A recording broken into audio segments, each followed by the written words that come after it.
Can you explain more about the types of shields technologists use? Because of the risks of radiation, shields are available to protect the most vulnerable organs. In the video, the students wore a typical lead apron and a thyroid shield. In the practice session, the patient wore a half apron to protect their reproductive organs. What other ways do students and technologists protect themselves? During the training program, we learn to use time, distance, and shielding to protect ourselves. We spend the least amount of time in the room when there is radiation, use as much distance as possible from the source of the radiation if we do have to be in the room, and use many different types of shields. Control booths are equipped with special glass windows and lead walls. The goal is to keep the dose as low as possible. The instructor helped the students create an image of a foot. What was that? We often use phantoms of bodies and/or body parts during practices.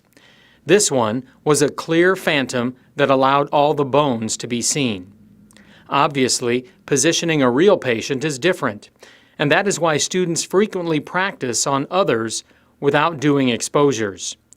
The advantage of phantoms is that there is no risk to them, so we can produce images.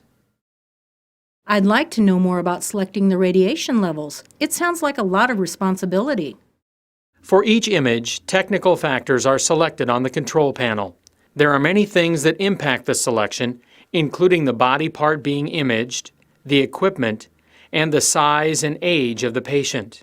The video discussed that KVP, or quality or strength of the radiation, is selected as well as MAS, which is quantity of radiation. Students spend a lot of time in their didactic classes learning about this, and because it's a big responsibility, they are supervised until they demonstrate competency.